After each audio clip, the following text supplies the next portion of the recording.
joined by the country manager of EXXONMOBIL, Rod Henson. Good morning, Rod. How are you going? Good morning, Leron. I'm doing well. Fantastic day. Great. It's going to be a hive of activities, exciting times ahead for EXXONMOBIL. What are you expecting out of this conference and exhibition?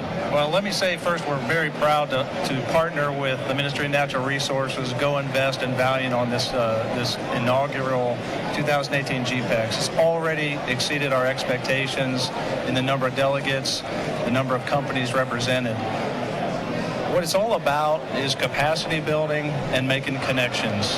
And that's what we expect to happen here. The conference actually hasn't even started, but you're already seeing in corners people getting together, local companies connecting with international companies, building that capacity. This petroleum sector, it's new to Guyana, but it's growing. It's going to be part of the economy for decades to come.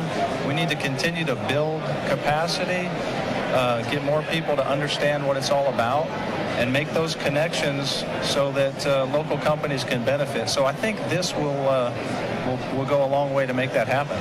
It's interesting that you talk about that and building capacity and seeing everybody networking behind us, and the conference that hasn't even started. Right. But EXXONMOBIL is not new. EXXONMOBIL is not new to this, but it's new in Guyana. And getting the message over, how is EXXONMOBIL going to help Guyanese to understand what the oil and gas industry means for them? Well, that we feel like is a big part of our role here. Let me correct you that EXXONMOBIL actually had been in Guyana for decades before in the downstream, and now we just have this upstream presence here, right? But we play a role both with people and companies to understand what this industry is about so that they can take the most benefit from it. We hold talks, public outreaches.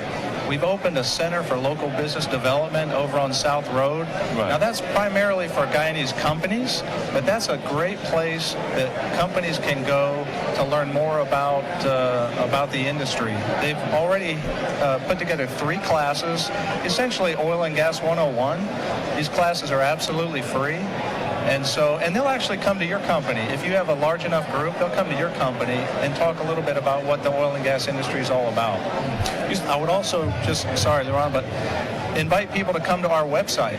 And we also have a Facebook page that we keep, very much up to date on the latest happenings and some of the facts about the industry.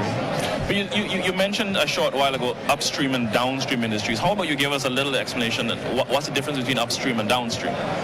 Well, that's just a term that some companies use to separate the chain through of an oil. If you imagine an oil drop in the ground, underground in the subsurface where it exists in its natural state, upstream would be the parts of the business that identify that do seismic mapping, to identify where to drill, and do the engineering and technical work to get that oil up out of the ground and basically into flow lines, into like the Liza Destiny, the FPSO. The downstream essentially starts with that crude product, that crude oil, to refine that product into its various different elements, diesel, gasoline, lubricants, and things like that, as well as the chemical products that would come out of petroleum. Many people don't know, but plastic basically comes from petroleum. Everything that you have in your home, your vehicle, and everything else comes from petroleum. Interesting.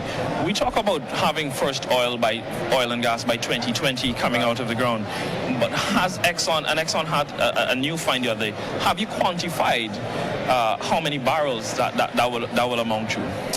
So the latest discovery that we've had is called the Ranger 1. Very, very pleased about that, of course. It actually represented a little bit different from a technical standpoint, a different kind of a find, because it's different rock. Everything we found so far is sandstone. This is what we call a carbonate, and it was further to the west. So learning that there is an oil system out there to the west is really very important to us. But you really don't know enough of that one well. We're going to have to drill more wells to really understand how much is there, if it's commercial or not. What I will say, though, you mentioned first oil in 2020. That's our Liza Phase 1 development. Right. That's proceeding on plan. What many people might be hearing about now is we actually started the process for Liza Phase 2. So Liza Phase 1 will develop the uppermost part of the Liza field, and Liza Phase 2 will develop the rest of that field. So actually, we have started the process with the EPA for our environmental authorization. We've put out to the public a summary development plan. We've held over the last month 8 public scoping meetings across all the coastal regions, and we finished up our last one here in GeorgeTown on Monday this week. What's that, 2 days ago? 2 days ago. Talking a little bit about what Phase 2 will look like. And Phase 2 is going to be a little bit bigger than Phase 1. Right. We would expect, if we, of course, receive all our authorizations from the government, that would start up in 2022 and would produce an additional about 200 to up to 220,000 barrels a day. Rod, I'm going to have to leave it there for now. Thanks very much for joining us, Country Manager, EXXONMOBIL, Rod Henson. Best wishes going forward for the conference and EXXONMOBIL going Thank forward. you, Ron. I really appreciate it.